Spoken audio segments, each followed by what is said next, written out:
Welcome to the Answer is Yes podcast, where we interview some of the most interesting people that have said yes to opportunities in their life.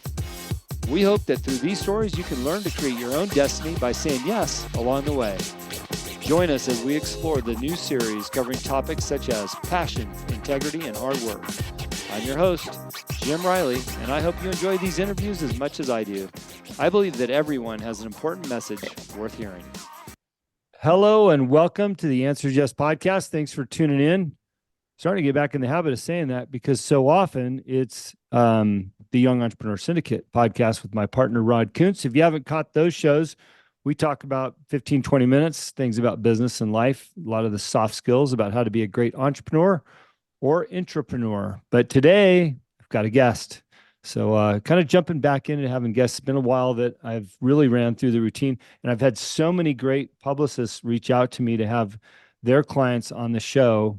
I think that'll be a great summertime activity. So regardless, I have one of my wonderful Young Entrepreneur Syndicate community members, Jocelyn Wreede, on today. Jocelyn, how you doing? Good. Thanks for having me. It's good to see you. And gosh, I've enjoyed being a part of your journey to some extent in our entrepreneur syndicate in the community, but also, meeting you out in the wild, I call it, back in New Jersey with your family. It's been almost a year now. And God, you have one heck of a story, huh? It's been a ride. It's been a ride. It's been a ride. Well, fortunately for us, you've put it together in a book. And I'm going to have you tell some bits and pieces of your life and where things have gone for you. But, your bio reads best-selling author, maple syrup, which I've had the pleasure of having her send me some. It's amazing. She's a survivor. She's a Christian life coach and a certified counselor. So, Jocelyn, why don't you take us back a little bit, whether that's childhood or early life, some of the things that's transpired in your life to get you where you're at today, and we can let that unfold a little bit. Okay. Yep. I was, like so many, a product of divorce. So my mom was a single mom raising two little girls, and having gone through lots of hurts and stuff herself, traumas, she didn't know what she didn't know. So eventually there was other men that came into the picture, and there was abuse and different things, physical abuse, mental abuse, all kinds of different types of abuse. And long story short, I went through a lot of rocky years because of that, and always knew deep inside me that there was more. There was more for me out there. I couldn't quite put my finger on it for many years, but later on, I would say when I got into my 20s and 30s, after the whole diving into alcohol to numb everything, or trying marijuana, or even sex, different outlets like that to put a band-aid on all the pain. I went to a Christian life coach, or a Christian counselor, I guess she's titled. And that opened my eyes to a whole new, I was raised in the church, but I didn't have a connection. I didn't have a relationship with Jesus. And she really opened my eyes and heart to everything. And she was such a wonderful mentor in my life. And I was with her for about 4 years. And she connected me to the Celebrate Recovery group. That's a nationwide group that started at Saddleback Church in California. And I trained to be a leader, group leader in that group. While I was training, it disbanded. So that was unfortunate. I was really looking forward to that. But I learned a lot in both of those. And for 4 years straight, that's what I did, was both of those, week in and week out, for 4 years. And I started to feel the transformation happening inside me. And then I got back. I was baptized as a baby, but in 2011, April 2011, I had always had this dream that I was being baptized in the River Jordan, just like Jesus. And I would have these dreams constantly. So I knew I had to be baptized in a river. So my pastor took me out we went camping on a church camping excursion. And the plan was for me to be baptized in the river. And it's a joke, but I slid down the embankment in the mud and everybody was laughing and they got it on video and everything. But they said I got baptized twice that day. And so what's really awesome about it though is I was the only one planned to be baptized that day, and others came forward and were also baptized, and including a little girl. And they came on down, and we all went through it together. That was an amazing experience for me. I knew when I was going into that it was going to be life altering because I had already started seeing signs and confirmations of being called into something bigger.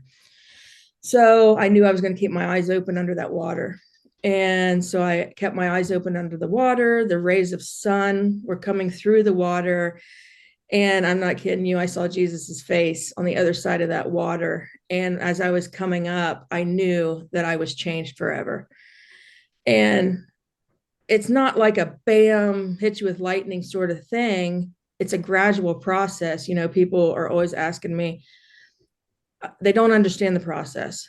What does it mean? What does it mean to be reborn, or have a relationship, personal relationship with God? And it's not like a lightning bolt comes and hits you and all of a sudden. It's a gradual process over usually years. And I'm still evolving. We all are. We won't be perfect until we reach heaven. But so after that, it was like I started really digging in, and I had a couple pretty amazing experiences after that. I was sitting in church one Sunday, and the pastor was asking, like we always did, if anybody needed prayer or anything. And a lady stood up and she said she had a brain tumor. And everybody was pretty taken back. She was just so full of life and joy. I mean, I didn't personally know her. I said hi to her in the mornings, good morning. So I was sitting there with my family in the pew, and she was giving her health report, and our local hospital had diagnosed her with a brain tumor. And all of a sudden, I heard just this noise that sounded like doors just closing. Boom. And I was like, what was that? And I started to kind of looking around, and all of a sudden I looked up at the pastor. His lips are moving, but I couldn't hear anything coming out of his mouth. I looked around, and by this point I was freaking out, and I couldn't hear anything. I thought I didn't know if I was having a stroke or I didn't know what was happening. And my husband looked at me and he was like, what's wrong? Mouthed what's wrong to me. And I was just like, because I could hear this voice, and it was getting louder and louder and louder. And it was a strong male voice, and it said, go tell her, no matter what, everything's going to be okay. And he kept saying it over and over and over. Well, I hadn't fully come to accept my calling at that point or anything. So I was a bit freaked out, and I was like, it's God, it's God talking to you, but you really can't come to grips with that. So everything ended and everything. Church service, I managed to get through that because sound did come back after she was done talking. And my husband said I'd nearly knocked him down to get out of the pew I don't even remember that, to make a beeline over to her. And I just walked up to her and wrapped my arms around her, and I whispered in her ear, God told me that no matter what, you're going to be okay. And of course, she's bawling, her husband's bawling. Her husband's like, please let us know if you get anything else. But the very next Sunday, pastor said, I came in, he said, did you hear? And I'm like, hear what? Linda went to the Cleveland Clinic this week and got a second opinion, and she doesn't have a brain tumor. She has Parkinson's, and the best therapy for Parkinson's, they told her, was dance. And by trade, she was a dance instructor. Mm. So at that point, I was like, okay, he's chased me down through all this junk, through my own junk, but my own choices and my running away from him. He's trying to prove to me that he's real. So I really need to look at this deeper. I need to look at this better. So I really started doing that. And I started reading all these books, The Boy Who Came Back from Heaven. I was really deep into that. And I was going to my counselor and everything. I'd sit there in the waiting room of my counselor's office while I was reading the book. And over the radio comes the announcer, and he said that the author of that book was going to be at a prayer vigil right up the street that Sunday, because a boy had in town had a car accident and died, and this author was going to be there and offer prayer and everything else. I took that as a confirmation that I needed to be there. I just felt so strongly that I needed to be there. So I show up to the prayer vigil. Of course, I saw one person that I knew I was related to, and he thought I was really crazy when I said God sent me there. But once you have that feeling and that knowing inside you, you're not afraid to announce your faith. You're not afraid to say, hey, God sent me here, You're just not afraid of the looks or the whispers or anything anymore, because you got the main man on your side, Mm-hmm. So I got that author to sign that book and everything when I was there. And so then shortly after that, it was like 2 weeks. I was finishing up that book in my living room. And it was like 11 o'clock at night. And I told my husband, go on to bed. I'm just going to finish this book. And he went on to bed, and he sleeps with a CPAP machine. So he slapped that on and went to bed. I got to the end of the book, and the boy in there was talking about praying against demons. And I thought to myself, have I ever specifically prayed against demons? I don't think I have. So I started praying really strongly against demons and kind of cleansing my house and, saying prayers of protection over my family. And I went to bed. I laid there, but my mind was still swirling about the prayer that I had just said, because I'd never done that before. And it was kind of scary, honestly. And I was just about to go to sleep, and I heard that noise again, that door shutting. And it's like a swish and a slamming of doors. Mm-hmm. And then I heard that voice again. And this time I knew what it was, who it was. So I wasn't as freaked out this time. But he told me that he had inscribed a place for me in the church. And I didn't know what that meant. It was funny, because I would say, who? Me? What are you talking about? Are you sure? I'm questioning the creator here. And I could hear him laughing loud and saying, yes, you. And I'm like, it was awesome. And all of a sudden, my husband's next to me with his oxygen. I mean, there's oxygen being blown into his face with that CPAP machine. He sits straight up. He's choking. His windpipe is closed. He can't breathe, can't take in any air. Gets up, runs to the bathroom. I follow him. I'm like, what's going on? And he's just couldn't get a breath. Falls down, hits his head on the toilet on the way down. And I just get on my knees and I start praying, because I knew that even calling 911, I didn't have enough time. So I got down, I just started praying. And as soon as I started praying, all at once, he gasped and took a breath. And I told him what had happened right before that and everything. And being a tired man, I guess, he was just like, night, going back to bed. So he went back to bed, threw a CPAP on. I shut the door because I didn't want the light to, keep him awake. And I sat in that bathroom all night. I couldn't go to sleep after that. So I, after that, I just kind of went on a journey. Got my Christian life coaching certification, got my minister's license. I was just looking and searching for what it is that he had for me, because he clearly said there was something.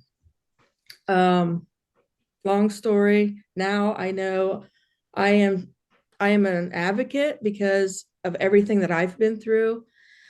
I'm supposed to help other people who have gone through similar tragedies and traumas, and to try to help them and connect with them and let them know that and to let them know that God's real. I can promise anybody listening to this that I searched and searched and searched, and until I plugged God into the equation, nothing made sense. Nothing came together. All that searching did nothing until I started really leaning into him and going to my Christian counselor and the Celebrate Recovery and all that. Then things started really coming together, piece by piece, slowly. And once I got all these, I felt like I was certified out. I mean, I'd taken so many courses and got all these certifications. But about 10 years ago, I always knew that I loved to write. But about 10 years ago, he told me to write a book. And I ended up figuring out that's what he was telling me that night. I've inscribed a place for you in the church. He was telling me to scribe. And 10 years went by and I didn't do it. I was afraid. I didn't know why, but I just didn't do it. And then once I started getting into coaching groups and everything and learning, personal development and things like that, I started gaining more confidence. And my very first event, boom, I meet Mike Fallett. He's a publisher. We start talking books. And it wasn't just a few weeks after that, I finally contacted him and I said, you know what? I'm not going to think about this for another 10 years. Let's do it. And so I dug in. We wrote this, my favorite hardcover. And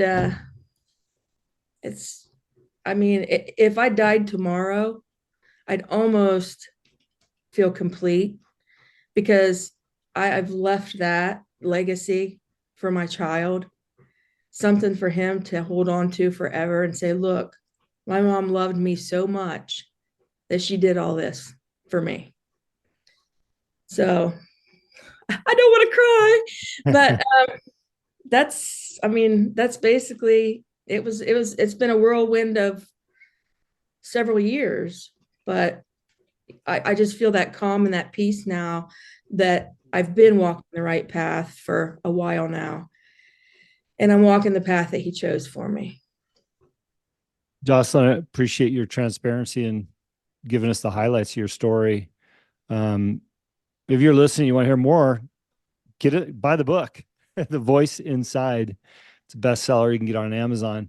And I've read the book and I know all the little details in between those highlights you just gave us. Couple things, if you can touch on briefly before we run out of time. I know through what I read, your childhood and your upbringing and your alcohol abuse, personal abuse, all those things, it was much rougher than what you gave us an outline. I'm happy to see you're on the other side of that, but there was a person in your life that really made a difference. You talk about in your book about your current husband, Oh, and yeah, definitely. the value that he brought to you, and the love that he gave you. Any couple things you want to say about that? I mean, it was such a great turning point for you. He didn't give up on me. I hate to say it, but my first husband did. Mm-hmm. Um, but he never gave up on me. We just, I mean, we met in the bar. We went to school together, but we knew each other from the local, you know, watering hole. And it was just, I mean, like I say in the book, it was divine intervention. Yeah. I And mean, I walked in that bar on a Tuesday night. What are the odds? I walk in a bar on a Tuesday night. There's a bar stool in between him and his best friend. Now, why weren't him and his best friend sitting together? Don't know. right. God. Tuesday night when he had to get up at 4:30 in the morning every morning to go to work, his buddy drug him in there. Now that friend of ours has since passed in a car accident, and we know without a shadow of a doubt that he drug him in there on that Tuesday night. He had never been to the bar during the work week ever. So he's not perfect, you know. No one is, but he's perfect for me. Yeah. Well, what I love about a couple things in your story, and that's why I asked you to just touch on it briefly, is every day we take for granted the things that we have or the things that surround us. Those two things are our faith in God, our potential faith in God, and the fact that He is real and He can create miracles in our life. And second of all, sometimes the love of your life is right there. I met my wife in a bar, and it was divine intervention on my side too. I was in a downward spiral, so I guess I want to encourage people to understand that you're not in this alone, that the answers are nearby if you open up your eyes and just give, what I call faith a chance, and having that faith over fear. And would really encourage you to pick up Jocelyn's book and read her story, because we all have a story. I came from a broken household. Fortunately for me, both sides of the fence, both of the families had a lot of love, whereas my wife had two sides, not so much, so we all have a story. Jocelyn, one other thing I want to bring up before we wrap this thing up, and this is what I admire the most about you outside of your ability to proclaim your faith, and that is you put in the work. You put in the work. I see you showing up. You're showing up to make a difference, not only in your own life, but to get the tools or to obtain the tools to be a better person. And you also have this keen ability to I call it cut the draggers, and I mean, you show up to these groups, you're members of these groups. If it's not a good fit for you, you cut it and you move on and you find what is a good fit for you. You're very clear on what you want. Um, did that clarity come from what you call your divine intervention, or did it come from you doing the work, opening up your eyes, and being willing to learn in any environment? What do you think? Or maybe it's something completely different. I think it's a combination. I think it's a combination of everything that I went through as a child. I think it's from that. I think it's from things that my husband and I went through together as a family. And I think, icing on the cake was joining these coaching groups and different things and learning that, you know, we all have our own journey, and God will put whoever He wants and whoever's necessary for that journey. And I'm not going to say anybody that I've had conflict with wasn't part of the journey, because they were. Oh They yeah. were. They were absolutely part of the journey. I wouldn't know the difference in which way I was supposed to go if I didn't have that conflict. Or like, who was saying it yesterday? Oh, it was David Green. He was talking about yesterday on Instagram about the rocks, the people. Did you see that? The rocks in our way. If those rocks weren't there, how would we know the difference? How Mm-hmm. would we know the difference and say, hey, this isn't where I'm supposed to be. I need to go this way.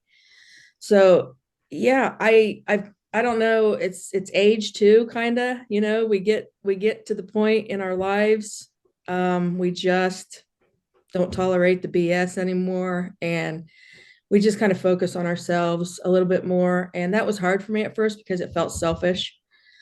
But in order for us to perform at a level for the people that we love, we have to be kind of selfish and provide all the good things to ourselves first.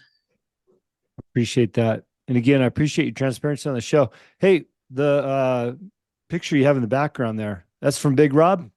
Big Rob. Yeah. Little shout out to Big Rob. He is an Yeah. artist. Where's he out of Utah? Yep. Yeah. Go get something from him. He's a starving artist. He literally sold all his equipment, videography equipment, and he went all in on himself. Super proud of him. And yeah, he's trying to do this thing that he's his passion that he loves. So I yeah. appreciate that. I thought I recognized the signature in the bottom there. I think we met him at the same time. Look, Jocelyn, I love your story. Again, your transparency. If you're listening, please grab her book, The Voice Inside. Get it on Amazon. And Jocelyn, thank you for sharing, for working hard, being the person that you are, and bringing real value to others through not only your story, but through your coaching and things that you're doing. So I wish you the best. Thanks for tuning in today. Hey, if you like this show, share it. We love to hear from you as well. And if you've got any topics of conversation for Rod Kuntz and I, we'd like to talk about that as it relates to being business entrepreneurs. And if you're looking for your own group, we have the Young Entrepreneur Syndicate. And that's young in heart and mind, not necessarily in age. Love to have you there as well. So thank you, everybody, for tuning in. And until next time.